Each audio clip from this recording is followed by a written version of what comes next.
Hi everyone, welcome to my channel education file. और इस video में पढ़ने वाले हैं concept of deprivation and its type. तो ये टॉपिक है बीएड के चाइल्डहुड एंड ग्रोइंग अप में। ये बीएड फर्स्ट ईयर में है टॉपिक एमडीयू यूनिवर्सिटी के अंदर। और ये है यूनिट 4 का टॉपिक। ठीक है, तो बहुत सिंपल सा है। डिप्रीवेशन आपको पता ही है क्या होता है, किसी चीज़ से वंचित रह जाना। ठीक है, तो उसी के बारे में हम पढ़ने वाले हैं और इसकी कुछ टाइप्स दे रखी हैं तो उसके बारे में पढ़ेंगे। तो इसमें सिंपली क्वेश्चन आ सकता है इस तरह से कि what do you understand by deprivation and who are deprived child, या what are the different types of deprivation. ठीक है, तो इसी तरह से क्वेश्चन आएगा, ज़्यादा घुमा फिरा के नहीं आएगा, सिंपल सा पूछेगा। तो अगर हम डिप्रीवेशन का मीनिंग देखें तो डिप्राइव का मतलब क्या है कि to take from, to dispose. और अगर हम डिप्राइव का मतलब देखें तो उसका मतलब होता है किसी चीज़ से वंचित रह जाना, या किसी चीज का हरण कर लेना, या किसी चीज को ले लेना किसी से। ठीक है, तो अगर हम बात कर रहे हैं कि डिप्राइव्ड है कौन कौन डिप्रीवेशन से जूझ रहा है, ठीक है, या किसको डिप्राइव्ड कहेंगे हम, कि किसी से कोई चीज ले ली गई हो। ठीक है, या कोई किसी से कम प्रिविलेज हो किसी भी चीज में, चाहे वो इकोनॉमी के बेस पे हो, चाहे वो सोशल या कल्चरल बेस पे हो, चाहे वो पॉलिटिकल बेस पे हो, चाहे वो एजुकेशनल बेस पे हो, तो वो कम प्रिविलेज है। ठीक है, या किसी के पास कम फैसिलिटीज हैं अगर हम कंपेयर करें दूसरों से, तो इट्स मीन कि वो डिप्राइव्ड है। ठीक है, डिप्रीवेशन से जूझ रहा है। और बेसिकली इस मतलब इस टॉपिक में हमें ये पढ़ना है कि बच्चों पे जब वो डिप्राइव्ड रहते हैं different different types of deprivation से, मतलब एजुकेशनल डिप्रीवेशन है, सोशल एंड कल्चरल डिप्रीवेशन है, इकोनॉमिक डिप्रीवेशन है, तो जब वो सभी चीज से वंचित है ना, तो उनके साइकोलॉजिकल डेवलपमेंट पे या सोशल डेवलपमेंट पे बहुत ज्यादा असर पड़ता है। राइट, या सिंपल सी बात है, जब हमें कोई चीज नहीं मिलती और दूसरों को मिलती है तो हमारे मन में कैसी फीलिंग आती है ना, कि हमारे पास पैसे नहीं है, हम उस लायक नहीं है। फिर वो दिमाग में घूमता रहता है और वो कहीं ना कहीं हमें अफेक्ट करता है। ठीक है, हमारे वेलबींग को अफेक्ट करता है बहुत ज़्यादा, साइकोलॉजिकली भी और सोशली भी हम अपने आप को इंफीरियर समझने लगते हैं। तो वही चीज़ें अच्छे से समझ के हमें उसको दूर करना है एजुकेशन में या रियल वर्ल्ड में, इसलिए टॉपिक पढ़ रहे हैं। तो हम कह सकते हैं कि डिप्रीवेशन का मतलब क्या है, डेफिशिएंसी, या कम अपॉर्चुनिटी मिलना, कम राइट्स मिलना, या कोई किसी से कम प्रिविलेज्ड है। ठीक है, हो सकता है वो कोई इंसान हो सकता है वो पूरा ग्रुप हो। ठीक है, और इसी के बेस पे उनको फिर मार्जिनलाइज्ड कर दिया जाता है, अलग थलग कर दिया जाता है। तो अगर हम बात करते हैं कि डिप्राइव्ड चाइल्ड कौन है, तो हो सकता है उसको अच्छे से पेरेंटल केयर ना मिलती हो। राइट, हो सकता है कोई बच्चा किडनैप हो गया हो, कोई अडेप्टेड है ना, तो उनके पास सोशल कल्चरल डिप्रीवेशन होगा। और उनको हो सकता है वो अपने आप को अलग थलग फील करेंगे जब वो दूसरी फैमिली में जाते हैं, तो उनको इमोशनल डिप्रीवेशन भी होता है। हो सकता है कोई बच्चा विदाउट पेरेंट्स हो, विदाउट गार्जियंस हो, विदाउट कस्टेडियंस हो, तो यहाँ पे सोसाइटी भी नहीं मिल रही, कल्चर भी नहीं मिल रहा। हो सकता है वहाँ पे उनको पैसे भी ना मिलते हों, एजुकेशन भी ना मिलता हो, तो हम ऐसे बच्चों को कहेंगे कि वो डिप्राइव्ड है।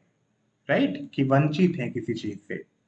डिप्राइवेशन कितने तरह के होते हैं, सोशल एंड कल्चरल डिप्रीवेशन होता है, एजुकेशनल डिप्रीवेशन होता है, इमोशनल डिप्रीवेशन होता है, इकोनॉमिक डिप्रीवेशन होता है, एनवायरमेंटल डिप्रीवेशन होता है, पॉलिटिकल डिप्रीवेशन होता है। एक और होता है मटेरियल डिप्रीवेशन, तो वो इकोनॉमिक में ही आ जाता है, पैसे नहीं है तो मटेरियल चीजें भी नहीं आएंगी, है ना, मटेरियलिस्टिक चीजें भी नहीं आएंगी और हम अपने आप को डिप्रेव्ड फील करेंगे, डिप्राइव्ड फील करेंगे। राइट, तो सबसे पहले पढ़ते हैं कि सोशल एंड कल्चरल डिप्रीवेशन क्या है। तो सिंपल सी बात है, सपोज करो हम किसी नई जगह पे जाते हैं, है ना, और हम अपने आप को अलग थलग फील करते हैं, या हमारा सोशल स्टेटस ऐसा नहीं है कि हम दूसरे लोगों के साथ वैसा ही लेजर टाइम स्पेंड करें जैसा दूसरे कर रहे हैं, तो तब भी क्या होता है, हम सोशली और कल्चरली डिप्राइव्ड हो जाते हैं। जैसे कि बूढ़े लोग होते हैं, उतने सोशल नहीं हो पाते हैं, है ना, क्योंकि चल फिर नहीं सकते।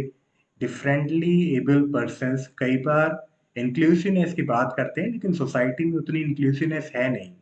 अगर डिफरेंटली एबल पर्सन्स को फ्रीली एनवायरनमेंट में घूमना है, मतलब कहीं भी जाना है, तो उनके लिए उतने इंफ्रास्ट्रक्चर नहीं है ना, तो वो लोग भी अपने आप को डिप्राइव्ड फील करते हैं। फैमिली कई बार क्या होती है, लो सोशल स्टेटस से होती है, तो वो कहीं पार्टीज में जाने से भी घबराते हैं। सपोज करो, अगर बहुत हाई फाई जगह से कार्ड आ जाता है शादी का, तो हम एक बार सोचते हैं कि भाई उनका सोशल स्टेटस बहुत ज्यादा है ना, तो कई बार वो फीलिंग भी आती है, तब भी हम अपने आप को डिप्राइव फील करते हैं। तो वही चीजें बच्चों के माइंड में भी चलती रहती है। और कई बार क्या होता है, डिफरेंट कास्ट होती है, डिफरेंट रिलीजन होता है, तब भी कई बार ये लगता है कि लोग वहां पे जाएं या ना जाएं। तो इस टाइप की जो डिप्रीवेशन है, इसको कहते हैं social and cultural deprivation. Then educational deprivation, तो नाम से ही क्या है, बच्चों को किसी भी तरह की फैसिलिटीज नहीं मिल रही, उनके एजुकेशन में ऑब्स्टिकल्स हैं, तो वहां पे क्या कहेंगे कि वो एजुकेशनली डिप्राइव्ड हैं, शिक्षा से वंचित है। हालांकि सभी के लिए शिक्षा फ्री है 6 से 14 साल तक, और अगर वो डिफरेंटली एबल बच्चे हैं तो उनके लिए 6 से 18 साल तक, राइट। लेकिन फिर भी ये सब होते हुए भी शिक्षा नहीं मिल पाती है कईयों को। हो सकता है पोवर्टी हो सकता है कास्ट एंड रिलीजन हो सकता है स्कूल दूर हो, या स्कूल है भी तो इंफ्रास्ट्रक्चर उतना नहीं है, अच्छे से नहीं पढ़ पा रहे हैं, या उनके घर में या स्कूल्स में ऐसी फैसिलिटीज नहीं है कि वो दूसरों से compete कर पाए। तो इस तरह के जब ऑब्स्टिकल्स होते हैं, फैसिलिटीज की कमी होती है, डेफिशिएंसीज होती है किसी भी तरह की, तब कह सकते हैं हम कि वो बच्चे एजुकेशनली डिप्राइव्ड हैं, राइट। देन इमोशनल डिप्रीवेशन क्या है, किसी भी फैक्टर के कारण, चाहे वो बुलिंग हो, तो ये सभी फैक्टर्स क्या हैं, मतलब साइकोलॉजिकली इंडिविजुअल्स बहुत ज़्यादा अपने आप को वंचित फील करते हैं, डिप्राइव फील करते हैं, या बुलिड फील करते हैं, या स्ट्रेस्ड फील करते हैं, है ना। तो वो भी क्या है, या किसी भी तरह से सप्रेस फील करते हैं अपने आप को, तो वो सभी आता है इमोशनल डिप्रीवेशन में। ठीक है, इस सब से होता क्या है, सोशल साइकोलॉजिकल फैक्टर्स अराइज होते हैं, है ना। सपोज हम जब कहीं बाहर जाने से डरते हैं कि भाई उनका सोशल स्टेटा ज़्यादा ऊंचा है, उनके पास पैसे ज़्यादा है, हमारे पास कपड़े नहीं है, तो हम जाएंगे तो कैसा फील होगा। तो धीरे धीरे वो साइकोलॉजिकली तो अफेक्ट करता ही करता है ना, हम अपने आप को और ज़्यादा इंट्रोवर्ट कर लेते हैं, घर में रहने लगते हैं, दूसरों से कम कम्युनिकेट करते हैं, तो ये सभी चीज़ें होती हैं। और सबको पढ़ने का मतलब क्या है, जब ये सभी चीजें होती हैं तो कहीं ना कहीं ये सभी चीजें लर्निंग पे अफेक्ट डालती हैं, ठीक है, और हमारे डेवलपमेंट पे, मतलब जब बच्चे की डेवलपमेंट हो रही है, ग्रोथ भी हो रही है, चाइल्डहुड की बात हो रही है, तो वहाँ पे ग्रोथ एंड डेवलपमेंट, ग्रोथ पे भी फर्क पड़ता है और डेवलपमेंट पे भी फर्क पड़ता है, क्योंकि अगर साइकोलॉजिकली आप किसी चीज से जूझ रहे हो, तो आपका पढ़ने में मन नहीं लगेगा। जिस तरह से आपको ग्रो होना चाहिए, जिस तरह से आपको डेवलप होना चाहिए सोसाइटी में, आप उस तरह से नहीं हो पाओगे, राइट। तो बच्चा इसमें क्या एक्सपीरियंस करेगा, इंसल्ट एक्सपीरियंस करेगा, सेल्फ स्टीम घट जाएगी, है ना, सेल्फ वर्थ घट जाएगी कि मैं तो किसी काम का नहीं हूँ, मेरे पास ये नहीं है, मेरे पास वो नहीं है।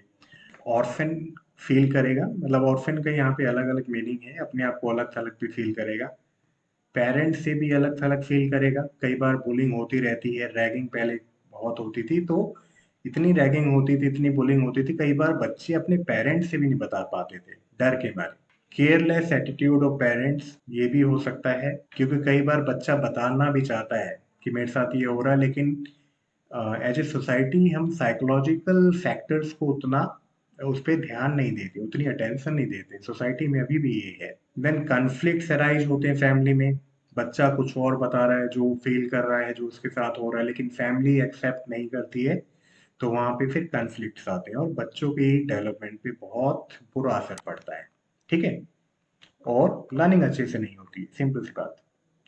देन इकोनॉमिक डिप्रिवेशन, तो इसमें क्या है, मटेरियलिस्टिक ऑब्जेक्ट नहीं है, हो सकता है वो किसी सर्विस के लिए पे ना कर पा रहा हो, किसी लेजर टाइम के लिए पे ना कर पा रहा हो, कहीं घूम ना पा रहा हो, फैसिलिटीज ना हो, है ना। और कई कंट्रीज में तो इवन आप ट्रैवल भी नहीं कर रहे हो अगर कुछ कुछ महीने में, तो यू आर पुअर, है ना, आप गरीब हो। तो ये भी क्या है, मतलब एक तरह की डिप्रीवेशन है कि आप पैसों से वंचित हो, या मतलब पैसों से वंचित तो वैसे सभी हैं, लेकिन इस तरह से वंचित ना हो कि वो प्रॉपर एजुकेशन के लिए खर्च ना कर पा रहे हो, क्योंकि सभी को हमको एजुकेशन से रिलेट करके पढ़ना है, तो ये भी फैक्टर है। और सबसे बड़ा इकोनॉमिक डिप्रीवेशन का क्या फैक्टर है कि पोवर्टी, पैसे नहीं है, गरीबी। चलो देन एनवायरमेंटल डिप्रीवेशन क्या है? एनवायरमेंटल डिप्रीवेशन है कि लोगों के पास इनएडिक्वेट एक्सेस हो किसका? Safe and healthy living environment का। कई बार आप शहर के बिल्कुल साइड वाले एरिया में जाओ, आउटस्कर्ट्स में जाओ, आपको स्लम्स दिखती हैं, और उन स्लम्स में हेल्दी एनवायरनमेंट नहीं है, सेफ भी नहीं है, क्योंकि वो वहाँ पे क्या है, नालियाँ वहाँ से बह रही हैं, ओपन डिफिकेशन हो रहा है वहाँ पे, बिजली पानी भी उतनी अच्छे से नहीं है, पानी आ रहा है तो एक कहीं पे वो टैप लगा हुआ है, वहीं पे लोगों की भीड़ है, तो वहाँ पे safe and healthy living environment नहीं है। तो कई लोग इस तरह से भी डिप्राइव्ड रहते हैं, जो मूलभूत सुविधाएं मिलनी चाहिए तो उनसे भी कई लोग वंचित है। मतलब एज ए ह्यूमन बीइंग, जो एक बेसिक अधिकार, एक राइट है कि एक अच्छा एनवायरनमेंट तो सभी को मिलना चाहिए, लेकिन वो भी नहीं मिल पाता है। क्लीन वाटर नहीं मिल पाता, हवा भी नहीं मिल पाती, पॉल्यूशन इतना हो गया, प्रॉपर सैनिटेशन फैसिलिटीज नहीं है, या एनवायरमेंटल हैजार्ड्स बहुत है, तब भी क्या है, वो एनवायरमेंटल डिप्रीवेशन के शिकार है। देन ये सभी क्या करते हैं, ये इनके सभी का डेट्रीमेंटल इफेक्ट होता है हमारे फिजिकल हेल्थ पे और ओवरऑल क्वालिटी ऑफ लाइफ पे हमारी। सिंपल सी बात है, जब हम हमारे पास अच्छा पानी नहीं है, हवा नहीं है, प्रॉपर सैनिटेशन नहीं है, तो बीमारियां होंगी। बीमारियां कंटिन्यूअस टाइम टू टाइम होती रहेंगी, तो फिजिकल हेल्थ उतनी अच्छी नहीं रहेगी, और फिजिकल हेल्थ उतनी अच्छी नहीं रहेगी तो हम अच्छे से ग्रो नहीं कर पाएंगे, या इंडिविजुअल मतलब बच्चे अच्छे से ग्रो नहीं कर पाएंगे। और जब फिजिकल हेल्थ ही अफेक्टेड है, तो कहीं ना कहीं उसकी लर्निंग पे तो अफेक्ट पड़ेगा ही पड़ेगा। देन पॉलिटिकल डिप्रिवेशन, तो पॉलिटिकल डिप्रिवेशन बेसिकली क्या है कि कुछ इंडिविजुअल्स को, कुछ ग्रुप्स को कई बार हो जाता है कि पॉलिटिकल पार्टिसिपेशन नहीं करने दिया जाता, उनको वोट डालने नहीं दिया जाता। तो ऐसे में क्या होता है, वो पावरलेस फील करते हैं, अपने आप को अलग थलग फील करते हैं, मार्जिनलाइज फील करते हैं ना, सेग्रीगेटेड फील करते हैं। जैसे ब्राजील में क्या था, ब्राजील में जब पोलो फ्रायरे, आपने पढ़ा हो उनके बारे में, तो जब ब्राजील आजाद हुआ और प्रेसिडेंशियल इलेक्शन होने वाले थे, तो वहां पे अधिकार ये आ गया, मतलब रूल ये आया कि जो लिटरेट हैं, जिनको पढ़ना लिखना आता है, केवल वही वोट करेंगे प्रेसिडेंशियल इलेक्शन में।